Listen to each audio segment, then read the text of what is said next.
This episode is brought to you by Wayfair. Podcasts follow us everywhere, whether you're cooking in the kitchen, chilling in the living room, or pretending to fold laundry in the bedroom. And with Wayfair, every one of those rooms can tell a story of its own. Their curated collections of furniture styles and prices make Wayfair the trusted destination to turn your home into your happy place. Shop everything home at wayfair.com with free and easy delivery straight to your door. Wayfair, every style, every home. Hey there, travelers. Kaylee Cuoco here. Sorry to interrupt your music, great artist BT Dubs, but wouldn't you rather be there to hear it live? With Priceline, you can get out of your dreams and into your dream concert. They've got millions of travel deals to get you to that festival, gig, rave, soundbath, or sonic experience you've been dreaming of. Download the Priceline app today, and you can save up to 60% off hotels and up to 50% off flights. So don't just dream about that trip. Book it with Priceline. Go to your happy price, Priceline. Salut à toutes, salut à tous. 6e étape de ce Tour de Pologne et ça va être la dernière étape pour faire des différences avant le chrono final et ça tombe bien parce qu'il y aura quand même moyen de faire des différences. On fait 3 fois la même boucle de cinquantaine de kilomètres environ, l'étape en fait 147 et dans cette boucle il y a des ascensions que l'on va passer à 2 reprises. Le Chiana Hamas, 2 km à 8% avec un dernier kilomètre à plus de 12% de moyenne. Et le Chiana Bukovina, 2 km 500 à 8% de moyenne. Donc ces 2 murs là, que l'on va passer 3 fois chacun avant une dernière ascension du Chiana Anas, puis les derniers kilomètres en faux plat montant, le dernier kilomètre en fond plat montant. Autrement dit, aujourd'hui, c'est pour les punchers arrivés en côte. 6 côtes à passer, 6 murs. Ça va faire mal aux pattes aujourd'hui. On verra pas les sprinteurs, on verra pas de sprint massif. Paul Lapera. Et ces 2 côtes fissurées, sera-t-il capable de suivre le rythme de ses principaux concurrents là, que sont Jan Christen, Brandon McNulty, Rafał Majka et les coureurs de la Team Emirates, que sont Antonio Tiberi pour la Bahrain Victorieuse, Finn Fischer-Black pour la Red Bull Bora Hansgrohe. Attention aussi à Matteo Sobrero, Peyo Bilbao, Mathieu Riccitello ou les Italiens Diego Ulissi et Andrea Baggioli. Il y a du monde, on va voir aussi ce que pourra faire le jeune monégasque, la Victor Langelotti, qui est actuellement 2e du classement général. Est-ce qu'on aura encore un groupe à l'arrivée ou est-ce qu'on aura peut-être une victoire en solitaire ou un affrontement à 2 ou 3 ? On va voir ça. En tout cas, ces murs pourront et vont faire des dégâts dans le peloton, ça c'est sûr. Chute de Bellocchi juste devant Armstrong qui est parti dans le terrain. Et attaque de Pierre Rolland. Voilà ce que nous disons depuis le début de ce Tour de France. Une chute terrible. Christopher Froome à pied. Mais quelle image du Tour. On n'a jamais vu ça. 100% cyclisme, le podcast du vélo en direct. Ça va Marion? Désolé. Et le kilomètre 0 et les attaques immédiatement. Le premier attaquant, c'est un coureur de la Tudor, suivi par des coureurs de l'équipe polonaise, coureurs de l'IF. Et puis à noter qu'en fait, on va très très vite grimper puisque la première ascension là, du Chiana Arnas, c'est 2 km à 9%. Ça arrive là après à peine 2-3 km. Donc il faut être chaud d'entrée là parce qu'on peut très vite être lâché. Il y a des pourcentages à plus de 15% dans cette première ascension. Ça risque de faire du grabuge si on n'est pas bien réveillé. Notez qu'il y a pas mal de coureurs qui encore sont non partants aujourd'hui. Il doit y avoir un virus qui passe là parce qu'il y a beaucoup d'abandon quand même. Aujourd'hui, on retrouve notamment, et c'est pas une bonne nouvelle pour Victor Langelotti, le coureur d'Ineos, qui perd 2 équipiers importantissimes avec Michal Kwiatkowski et Magnus Sheffield qui abandonnent. 2 coureurs aussi pour la Soudal Quick-Step avec Andrea Raccani et l'ancien vainqueur Ethan Hayter qui sont aussi non partants. C'est le cas aussi de Paul Ourselin pour la Cofidis ou de Niklas Behrens pour la Visma Lease Bike. 6 coureurs non partants ce matin. Alors que dans le peloton, ça attaque de partout. On a 1, 2, 3, 4, 5, 6, 7 coureurs, 8 coureurs qui sont sortis, chacun leur tour. Et ça continue d'attaquer, de sortir. Il y aura de la bataille un petit peu aujourd'hui pour l'échapper. Voilà, on est parti depuis même pas 5 minutes. Et ils sont dans des murs à 15%, c'est terrible. On a 7-8 coureurs à l'avant, avec notamment Timo Kilic, le porteur du maillot de meilleur grimpeur. C'est qu'il y a beaucoup de points à prendre aujourd'hui. Il faudrait qu'il passe en tête des 2 premières difficultés. Et il serait à peu près assuré d'être meilleur grimpeur à la fin de ce Tour de Pologne. Et c'est lui qui fait le rythme dans cette échappée. Ça lâche derrière pour des coureurs qui étaient avec lui. On a vu des coureurs comme Mathieu Brennan ou Arvid de Klein tenter de prendre l'échappée. Mais c'est des sprinteurs plutôt. C'est dur cette ascension. Ouah, c'est terrible. 6 pentus, si tôt dans la journée, dans l'étape, ça fait mal. Et ça, il va falloir le faire à 3 reprises. Timo Kilic, il est accompagné par Menno Wissing pour la Visma Lease Bike. Donc il y a aussi Nadav Reisberg pour l'Israël. Avec eux, il y a aussi un coureur de l'Arkea et un coureur de l'IF. Voilà, c'est long, c'est tellement dur. Timo Kilic continue son effort. avec 4 coureurs, un coureur de la Jacko Alou là aussi qui revient un petit peu dans ce groupe d'échappés. Il y a Nathaniel Tefstation pour la Movistar qui n'est pas loin derrière aussi, qui va peut-être réussir à prendre ce groupe, qui va peut-être faire la différence dans cette ascension et passer à l'avant. Voilà la ligne. Et c'est Timo Kilic, évidemment, qui passe en tête, qui prend les 10 points et qui est vraiment bien parti pour terminer meilleur grimpeur. Et derrière le peloton, on voit déjà des coureurs en difficulté. C'est dur pour Hub Hartz, c'est dur pour Rémi Cavagna. Voilà, mais le peloton, en fait, il est explosé. Il y a des groupes de partout. Ouais, ça va être une boucherie cette étape. Parce que là, il y en a de partout, en fait. Là, il y a les 7-8 hommes de tête. Et ensuite, il y a un groupe de 20 coureurs qui est situé quinzaine de secondes derrière. Et on va dire le peloton principal, en tout cas là où il y a le plus de monde, est situé encore 15 secondes derrière. Il y en a de partout. Ça va être compliqué de suivre. Il est déchaîné, Timo Kilic, sur ce Tour de Pologne. C'est hallucinant. On l'a jamais vu comme ça. Il insiste dans la descente dans cette partie plat. Il amène d'autres coureurs avec lui. Derrière, ça s'est un petit peu regroupé. Là, le groupe de 20 a été rattrapé par le peloton. Et ça y est, il y a une nouvelle échappée. On va dire qu'en train de se faire bien avec encore 8-9 coureurs. Des coureurs de la Visma Lease Bike aussi. Ils n'ont personne au général, la Visma. Donc, ils ont envie d'être à l'avant aujourd'hui. Puisque leur leader, c'était plutôt Attila Valter. Mais il a déjà perdu beaucoup de temps au classement général. On a donc Kilic, on a 2 coureurs de la Visma, un coureur de la Lotto. On a un coureur de l'Israël, de la Soudal, de la Groupama FDJ. C'est peut-être bien l'échappée du jour là qui est en train de se faire dans cette partie de vallée de descente.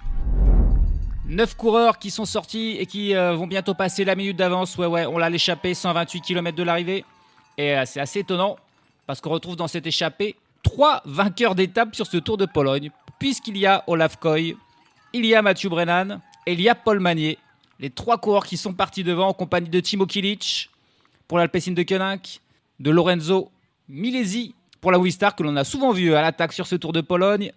Il y a aussi Enzo Paleni pour la Groupama FDJ, Robin Thompson pour la Lotto, Chris Hamilton pour la Picnic Post-NL et Nadav Reisberg pour l'Israël Première Tech. Et Chris Hamilton qui est le mieux classé au classement général, il est même bien classé. Il est qu'à 32 secondes de Paul Lapera, Chris Hamilton.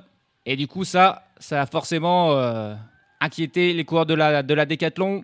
On voit les coureurs de la Bahrain Victorious et de la IF qui sont déjà en train de rouler dans le peloton pour éviter, là, on va pas leur donner 5 minutes 30 comme hier aux échappées. Chris Hamilton est trop dangereux. En tout cas, c'est une belle échappée avec plein de vainqueurs d'étape qui a réussi à sortir sous l'impulsion, encore une fois, d'un Timo Kilic intenable. On se demandait bien pourquoi ils roulaient si fort l'IF Education, parce qu'ils n'ont aucun coureur bien placé au classement général. C'est juste qu'ils n'étaient pas dans l'échappée. L'IF qui a fait un énorme travail, ils sont revenus à 30 secondes là, des hommes de tête qui pourtant ne ménagent pas leurs efforts. Mais alors l'IF là, ils ont fait un travail incroyable et ils viennent de lancer 2 coureurs. Maintenant que l'écart de 30 secondes, ils tentent d'y aller avec Marine Vandenberg et avec Colby Simmons, les 2 coureurs qui sont sortis du peloton et qui tentent désormais de faire le jump sur la tête de la course. Alors c'est vraiment une situation compliquée là parce que les routes sont très étroites, l'écart s'est réduit et du coup toutes les voitures devaient passer devant les échappées. C'était très dangereux et c'était à cause de ces 2 coureurs qui sont sortis que les voitures étaient un peu paniquées. Il fallait qu'ils passent devant l'échappée pour ne pas aider ces 2 coureurs pour revenir en prenant l'abri derrière les voitures. Sauf que les routes sont tellement étroites qu'elles ont eu beaucoup de mal à passer. Les échappées ont dû un peu se ranger, ce qui les a aussi ralentis. Et tout ça va permettre aux 2 coureurs de l'IF, je pense, de rentrer sur la tête de la course. Ils se sont bien débattus. Ils ont dû se faire engueuler par leur directeur sportif. Ils disent, vous n'êtes pas devant, et vous allez rouler comme des malades et puis partir en contre pour tenter de rejoindre la tête de la course.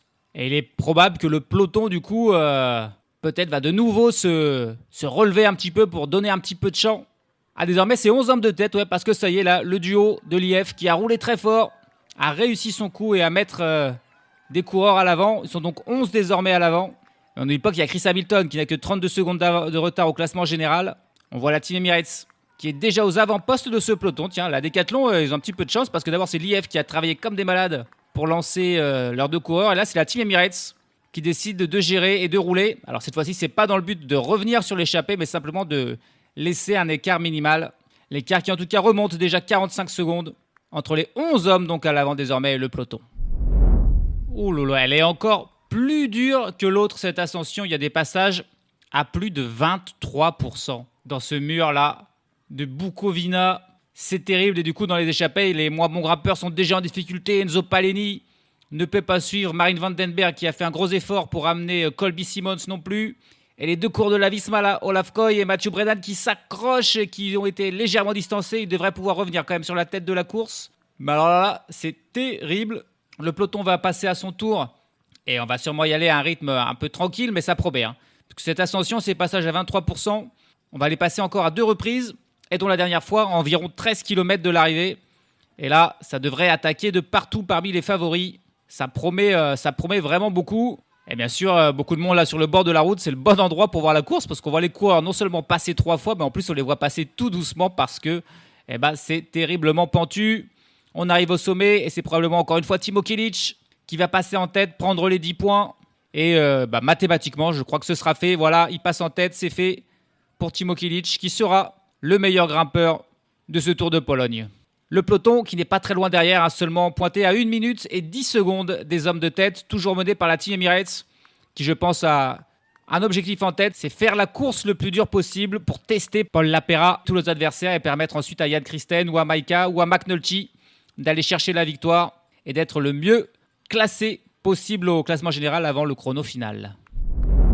Il y a à peine 10 km entre les deux ascensions. Là, on est de retour dans l'ascension qu'on avait passée au tout début. Avec les passages à plus de 15%, elle est légèrement moins dure que l'autre, mais elle est quand même très dure. Les échappés qui viennent de passer au sommet, c'est Timo Kilic qui a encore pris les points, histoire d'eux, mais il en a vraiment plus besoin. Mathieu Brennan et Olaf Koy qui sont toujours là, ils sont toujours légèrement distancés dans les passages les plus pentus, mais ensuite, ils arrivent à revenir. Par contre, Enzo Palenia et Marijn van der Berg ont été définitivement distancés, repris par le peloton. On n'a donc plus que 9 coureurs à l'avant. Le peloton qui est toujours à environ 1 minute 10 derrière. L'écart qui grandit un petit peu dans les passages de vallée, puis qui diminue dans les ascensions, avec toujours le gros travail de la Team Emirates, qui travaille seule. La Bahrain Victorieuse a un petit peu travaillé au début. La Decathlon aussi, mais désormais, il n'y a plus que la Team Emirates. Désormais, c'est le nouveau passage un petit peu de vallée durant 35 km avant de refaire cet enchaînement du Bukovina et du Harnas. Aujourd'hui, il y a 2 sprints intermédiaires avec 3 secondes et 3 points à prendre au classement du coureur le plus actif. Et on arrive au premier, c'est l'inévitable Timo Kilic qui va passer en tête. Et sincèrement, c'est plus lui que Patrick Stoch qui mériterait peut-être d'avoir ce titre de coureur le plus actif. Malheureusement, même s'il passe en tête là, et même s'il passe en tête du prochain, il n'aura pas suffisamment de points pour rattraper Patrick Stoch qui va remporter ce classement du coureur le plus actif en ayant pris part à l'échapper une seule fois le jour où il y avait 3 sprints intermédiaires. Là, il y a peut-être des trucs à revoir encore dans ce classement annexe là, qui ne reflète pas forcément la vérité de la course. Le fait qu'il y ait des jours avec 3 sprints et des jours avec 1, déjà, ça fausse beaucoup de choses. Allez, c'est pas le plus important. On est à 70 km de l'arrivée désormais, en plein dans cette phase de vallée. Et le peloton qui roule fort. Le peloton qui roule fort derrière, on a la Bahrain Victorieuse qui se joint aux efforts de la Team Emirates. Et là, il n'y a plus que 47 secondes d'écart entre les 9 hommes de tête et le peloton. On veut à la fois revenir sur Chris Hamilton à l'avant, mais aussi faire la course la plus dure possible pour fatiguer Paul Lapera et ses équipiers qui, eux, ne travaillent pas. Ça les arrange bien. Ils n'ont pas à poursuivre l'échappée. Par contre, ils ont à faire en sorte de perdre le moins de force possible pour être là pour Paul Lapera dans le final, où ça risque d'aller à toute allure.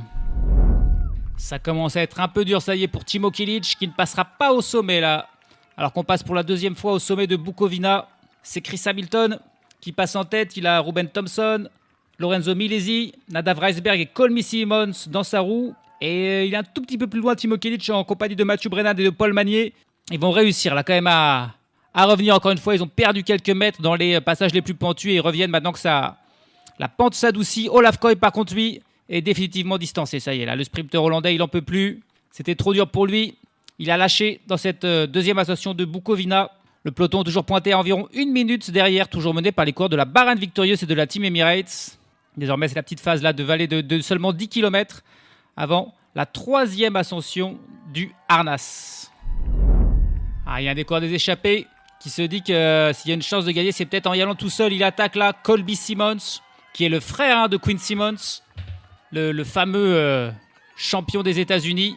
Et étonnamment, on ne le poursuit pas du tout derrière, parce que le peloton était plus qu'à 30 secondes derrière les hommes de tête, derrière les échappés. Et du coup, juste avant d'attaquer cette nouvelle difficulté de Harnas, Colby Simmons est parti en solitaire, mais on est loin. 47 km 500 de l'arrivée, un peloton à seulement 30 secondes derrière.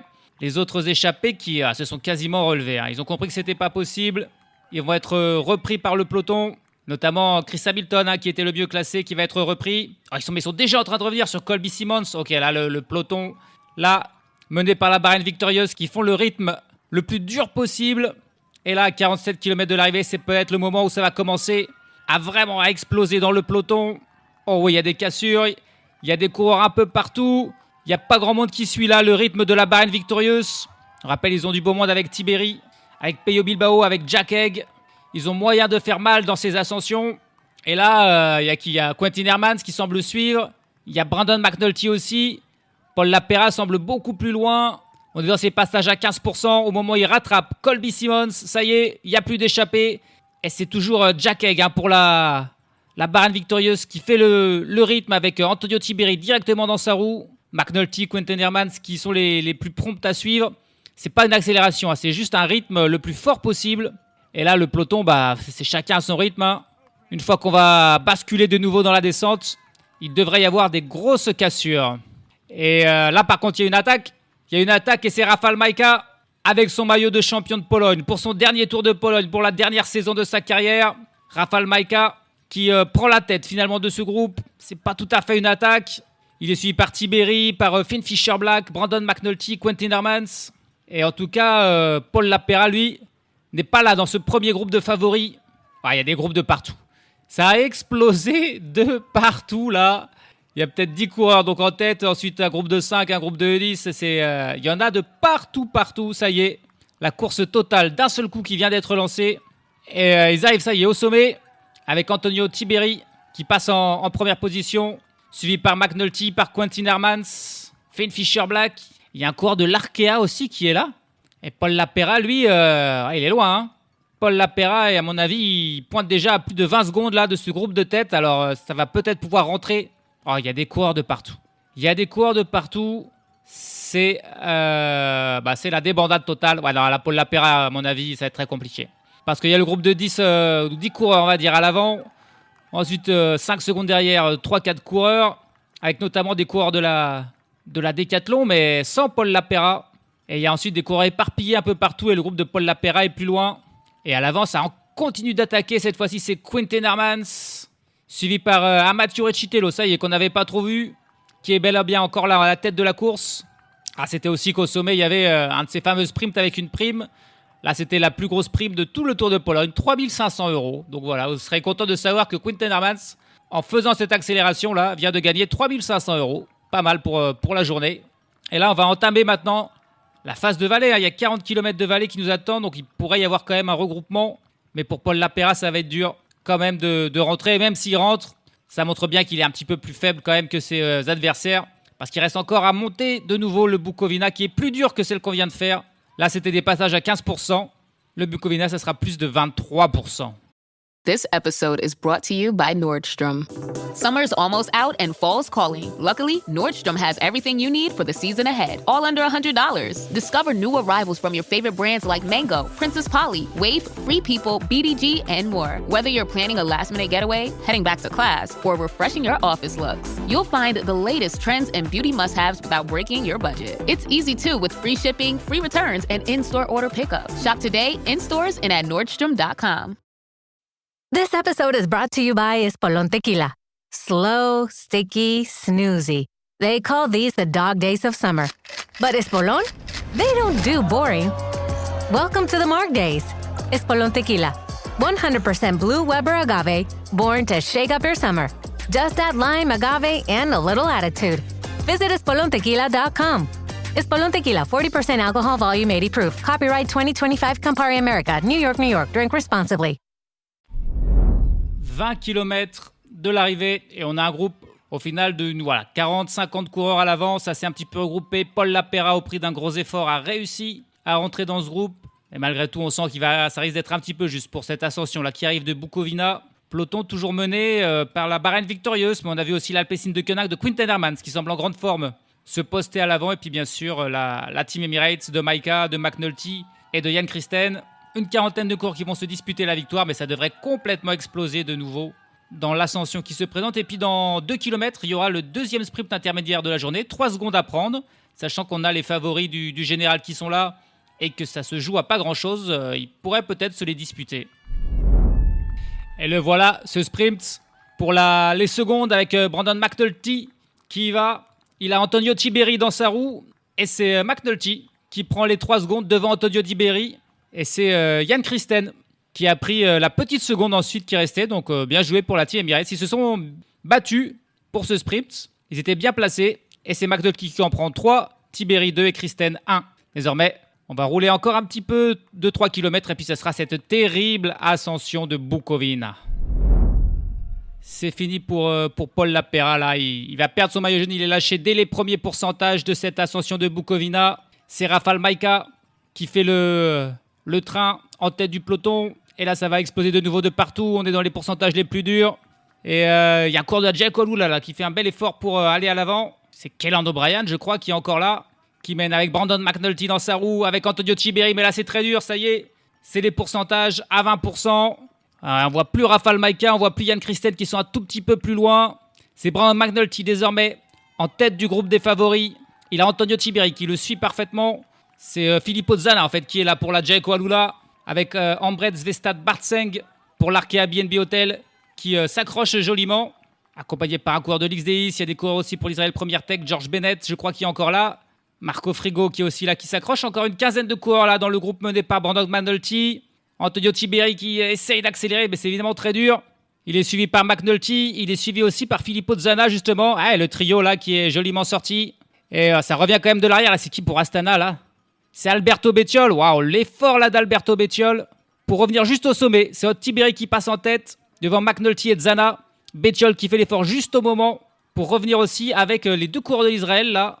Est-ce que c'est Marco Frigo et Richie Tello ou George Bennett? Non, c'est Richie Tello. Le duo Jan Christen avec Rafal Majka est juste un tout petit peu derrière, mais ça devrait là encore aussi se regrouper. On a encore là 5 km de redescente avant l'ascension finale. Mais là, Antonio Tiberi qui refait une accélération. Il semble en grande forme. Antonio Tiberi, son équipe a travaillé toute la journée.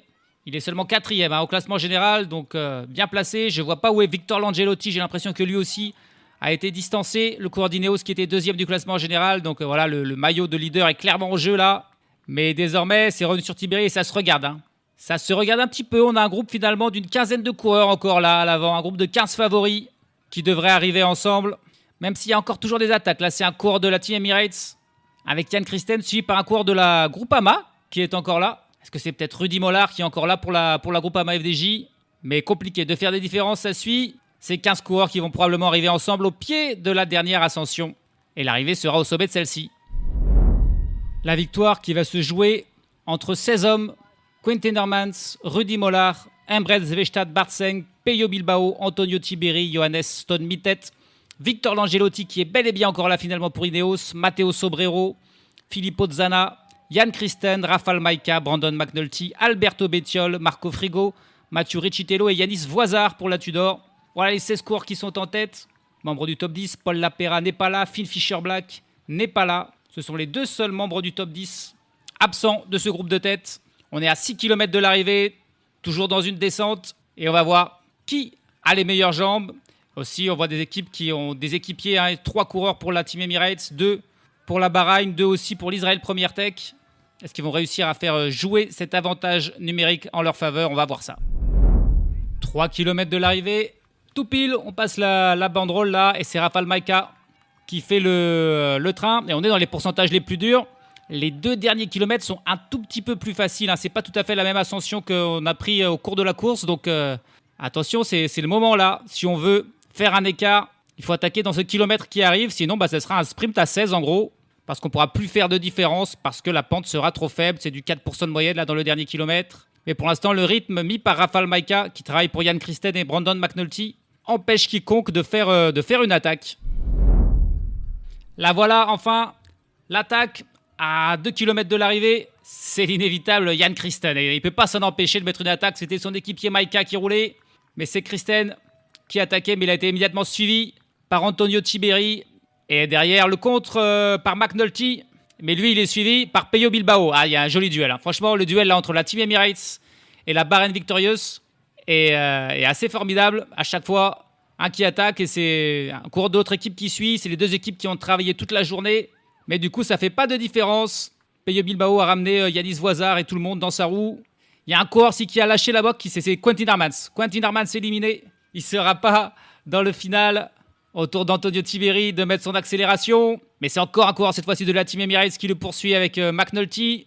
1 km 500 de l'arrivée. Et attention, ces deux coureurs ont fait un petit écart. Il y a un coureur de l'Israël Première Tech. Est-ce que c'est Richie Tello qui arrive à revenir? Mais derrière, ça s'est un petit peu relevé.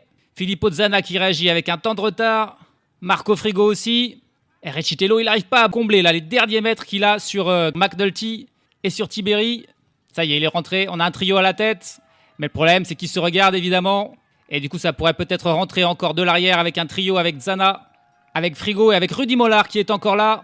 Derrière, le groupe est un petit peu plus loin pour Voisard, pour Stone Mittet, pour Bilbao. C'est un petit peu plus loin pour Jan Christen. Et allez, McNulty qui, aux 800 mètres, met une nouvelle accélération. Et c'est encore le coureur de la Baragne qui le poursuit. Antonio Tiberi. Ah là, ça ne peut pas suivre derrière. Richie Tello qui se relève, Zana qui se retourne. Ils peuvent pas suivre. McNulty qui continue son effort en mode contre-la-montre et qui a commencé à prendre un petit écart sur Antonio Tiberi. Ça sent bon pour McNulty. On pensait qu'il gagnerait surtout demain le contre-la-montre, mais il est bien parti pour gagner aussi aujourd'hui. Ouais, ça va être fait. McNulty qui se remet en danseuse, qui continue de creuser l'écart. 300 mètres de la ligne. Il va prendre les bonifications et il va même faire un écart. Victor Langelotti qui sort derrière, qui défend sa deuxième place, Langelotti, qui essaye de revenir. Ça finit quand même sur un faux plat un petit peu dur. Est-ce qu'il va pouvoir revenir, Langelotti? C'est fort ce qu'il fait le Monégasque là. Il n'y a personne qui peut revenir. Mais Langelotti qui est en train de revenir de nulle part. Derrière, ils sont à 15 secondes. Mais Langelotti qui revient dans la roue de McNulty, qui va aller le dépasser. C'est une folie sur la ligne. Langelotti qui passe McNulty, mais il est sorti d'où lui? Et il va aller chercher la victoire pour Victor Langelotti, le Monégasque, devant Brandon McNulty. Incroyable. Le coureur d'Ineos qui va chercher une victoire qu'on n'attendait pas, la 3e place a priori pour Antonio Tiberi. Mais à plus de 10 secondes du duo. Langelotti-McNulty. Il semblait parti McNulty pour la victoire. Et alors là, Victor Langelotti qui a attendu le dernier moment pour sortir. Et il est revenu à une vitesse folle sur McNulty, le spécialiste du contre-la-montre, pour aller chercher la victoire d'étape, les bonus. Il était 2e du classement général et donc il va s'emparer évidemment de la tête du classement. Alors si c'est un Monégasque qui remporte une course par étape au World Tour avant un Français, ça serait quand même terrible. Mais il a magnifiquement joué le coup Langelotti pour rattraper McNulty et le souffler là sur la ligne et offrir la victoire à son équipe Ineos. La 2e sur ce Tour de Pologne. Et puis pour la Team Emirates, c'est encore chou blanc. C'est rare les courses par étape World Tour où la Emirates ne remporte pas la moindre étape. C'est encore raté. McNulty doublé sur la ligne par Victor Langelotti. Une autre belle révélation de la saison, le Monégasque d'Ineos. Victor Langelotti, un coureur qui se révèle sur le tard, parce que ce Monégasque, on pourrait dire, c'est un jeune Monégasque qui arrive. Mais non, il a 30 ans, Victor Langelotti. Il a passé la plupart de sa carrière dans l'équipe espagnole de la Burgos entre 2018 et 2024. Auparavant, il jouait simplement dans le petit club de Monaco. Et cette saison, il a été recruté par l'Ineos Grenadier qui a eu foi en ses qualités. Et ils ont eu plus que raison puisqu'il vient chercher donc là sa première victoire en World Tour et la 3e de sa carrière. Auparavant, il comptait seulement une victoire d'étape sur le Tour du Portugal en 2022 et sur le Tour de Turquie en 2023. Le voilà, vainqueur d'une étape, donc World Tour sur le Tour de Pologne, et également leader. Et pourquoi pas, on passe de remporter le classement général, ça dépendra de ses capacités sur le contre-la-montre. Victor Langelotti qui donc coiffe Brandon McNulty au poteau. Derrière, c'est finalement Pello Bilbao qui a pris la 3e place à 7 secondes. Et puis le groupe à 8 secondes avec Johannes Stone Mittet pour la Décathlon, avec Antonio Tiberi, Yanis Voisard, Marco Frigo, Matteo Sobrero, Rafał Majka, Jan Christen, où on retrouve aussi Alberto Bettiol, Embret Zvestad, Bart Seng pour l'Arke-Airbnb Hotel, Filippo Zana, Rudy Mollard et Mathieu Recitello. Tous ces coureurs terminent à 8 secondes. Par contre, Quentin Hermans a lâché dans le final, il termine à 44 secondes. Le groupe avec Diego Ulissi, Baggioli ou Davide Formolo à 59 secondes. Et puis, pour Paul Lapérin, il a complètement, une fois qu'il était lâché, il y allait mollo. Il termine 46e à 6 minutes et 24 secondes du vainqueur du jour. Il va donc complètement même sortir du top 10 pour Paul Lapéra. C'est la fin de l'aventure en jaune. Et puis à noter beaucoup d'abandons aujourd'hui. Sur la liste des non-partants, il y en avait quelques-uns que je n'avais pas, mais il y a aussi Casper Van Hunden qui n'a pas pris le départ aujourd'hui pour la Picnic Post-NL, ainsi que les coureurs de la Red Bull Bora Hansgrohe, Tim Van Dirk et Finn Fischer-Black. Il n'était pas au départ, le néo-zélandais. Enfin, beaucoup de coureurs aussi abandonnés en cours d'étape aujourd'hui. C'est le cas de Daniel Maclay pour la Visma, de Pete Allegard pour la Cofidis, de Rémi Cavagna pour la Groupama FDJ, de Gerben Tiersen pour l'Intermarché Venti, de Bauke Mollema pour la Lidl Trek, de Kasper Pedersen pour la Soudal Quick-Step et de Michal Pomorski pour l'équipe nationale polonaise. On a donc plus de 15 coureurs au moins qui ont abandonné aujourd'hui, ce qui n'est pas le cas de Sebastian Kolze Changizi, le Danois de la Thunor, qui termine dernier du jour à 26 minutes et 53 secondes du vainqueur du jour, mais qui a eu le mérite de continuer d'aller au bout et de finir loin donc derrière le vainqueur et nouveau leader du classement général, Victor Langelotti. Il compte 7 secondes d'avance sur Brandon McNulty, c'est pas beaucoup. C'est quand même pas beaucoup sur un spécialiste du chrono comme McNulty. On sent que pour le classement général, la victoire finale, la balance est quand même clairement du côté de l'Américain, mais bon, peut-être porté par ses performances actuelles et par le maillot de leader, Langelotti pourrait sortir le chrono de sa vie et résister et sauver ces 7 petites secondes face à McNulty. On verra ça.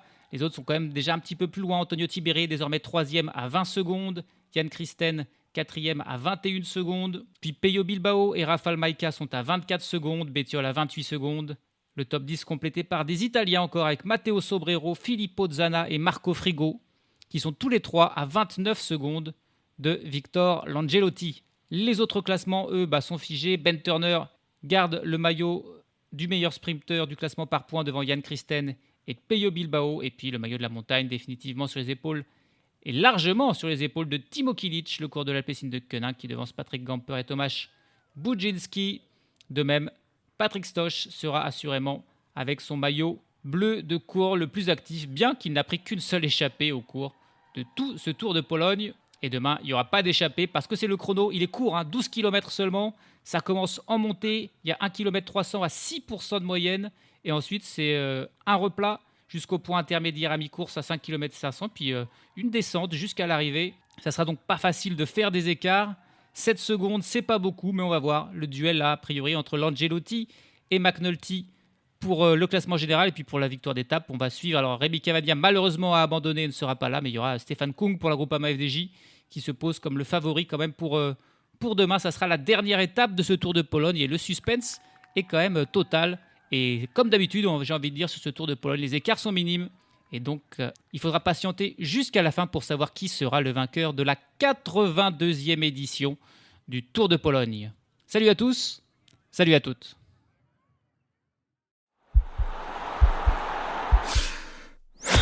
This podcast is part of the Sports Social Podcast Network.